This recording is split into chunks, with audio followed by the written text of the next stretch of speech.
Hello, my name is Kathleen Blessing. I'm the manager of the Alcohol, Tobacco, and Fuel Division. The Alcohol, Tobacco, and Fuel Division processes several of the larger excise taxes for the Illinois Department of Revenue. Our primary focus is tax returns for alcohol, tobacco, cannabis cultivators, motor fuel tax, and motor fuel use tax from interstate carriers licensed in the International Fuel Tax Agreement program. I will briefly share some of the common errors of each of these tax types.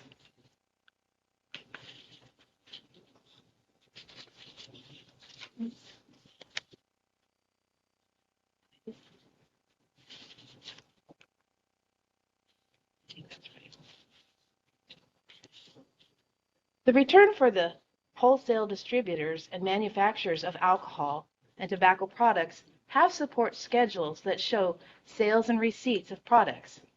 To avoid common errors, remember that Illinois is an invoice state.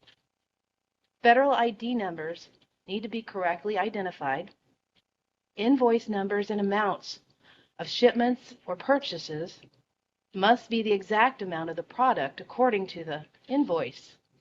This applies to liquor gallons and rates on the various RL-26 forms and schedules, tobacco products ounces on the TP1, and cigarette number of sticks on the various RC6 forms. For cannabis cultivation tax returns, remember that accelerated payments are due and need to be paid on the 7th, the 15th, the 22nd, and the last day of every month. Late submissions may negatively impact the amount of the discount on the MC1 or the CC1 return.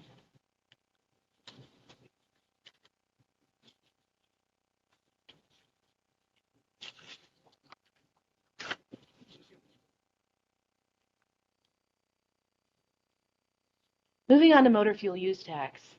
The quarterly returns filed by carriers licensed under the IFTA agreement have several common errors. The quarterly returns are expected whether a carrier has activity or not during the quarter. Filing a no operations return is as simple as checking the no operations box in step 1 and then submitting it. Canceling a license is also done in step 1. After checking the cancel fuel license box, you must enter a date that falls within the reporting period of that quarter. Mile per gallon errors. They're common. If the MPG is not reasonable for the qualified motor vehicle, check the number of gallons used to calculate the MPG. Make sure it only includes fuel put into the supply tank that operates the vehicles. Do not include reefer fuel used for refrigeration trailers or diesel exhaust fuel, which is commonly called DEF, or fuel delivered into bulk storage tanks.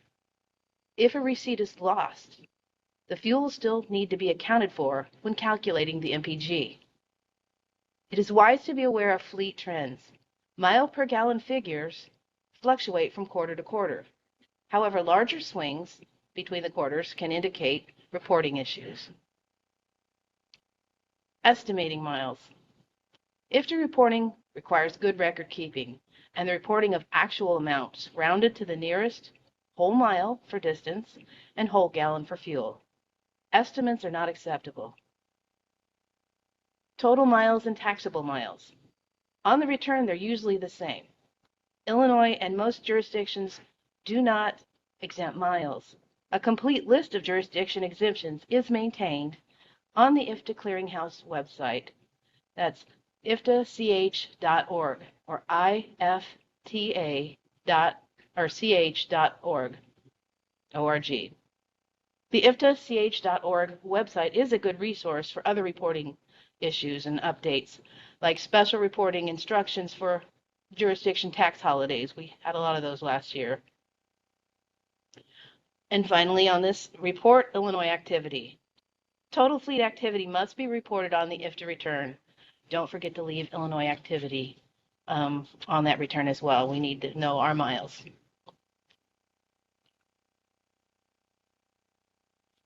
Many common errors occur with gallonage reporting as well. When you report mileage activity on a jurisdiction's line, the taxable gallons are auto-calculated to determine how much fuel your fleet used while driving in that jurisdiction. The tax paid gallons field is where you enter the total fuel purchased in that jurisdiction for your fleet. It is possible to drive through a jurisdiction and not purchase fuel. It is also probable that your fleet will buy more fuel in a jurisdiction than they use and buy less fuel in a jurisdiction than they use. The results on the return will show some jurisdictions owe you money and some jurisdictions you owe them money. The net total on the return is the tax you pay or get a refund for. Excessive tax paid gallons. This means if the grand total of tax paid gallons or purchases excessively exceeds the gallons that you use to calculate your MPG, then there probably is an error that has occurred. So we always say check to see if reefer fuel, bulk deliveries, or diesel exhaust fuel receipts were included as tax paid gallons in the error. Also, people have mistakenly reported dollar amounts instead of gallon amounts in error. The key is to take credit for actual gallons purchased in the jurisdiction they were purchased in, no more, no less. And payment errors. Most payment errors can be remedied if one proceeds to the payment after submitting the return to avoid late payment penalties. Also, please be aware that payments can take up to 5 days to post in the system. So you need to allow the payment time to post. Don't just send another payment.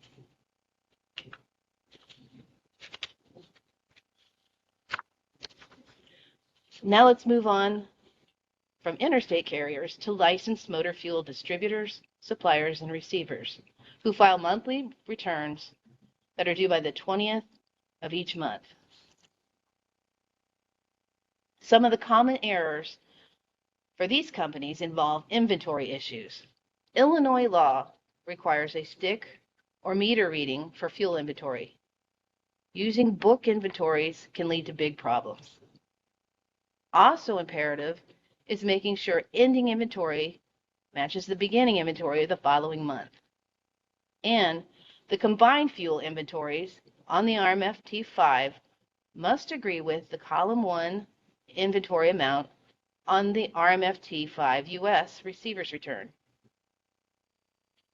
Issues with loss gain. They seem to be common as well. The loss gain line 10 on the RMF T5 is to show the differences with temperature variations or evaporation. It is not used for missing fuel receipts or sales.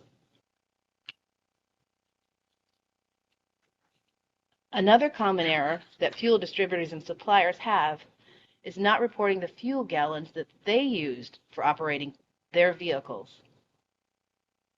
Their use of fuel to operate vehicles on public highways and waterways is taxable and needs to be reported. As mentioned earlier, and also applies to motor fuel, Illinois is an invoice state. Purchases and sales must report correct invoice numbers and invoice gallons. Also, dyed diesel. Dyed diesel was created for non-highway use. It can only be used and sold, it can only be sold by licensed distributors and suppliers, not brokers or unlicensed resellers. Distributors and suppliers must report their own dyed diesel on line 8 of the column 3 of the RMF T5. Distributors and suppliers must report the purchaser, the legal address, the non-highway use code on each sale of dyed diesel. Dyed diesel, again, it's for non-highway use, never on road. The department has a dyed diesel violation program, and there are stiff penalties that go with that.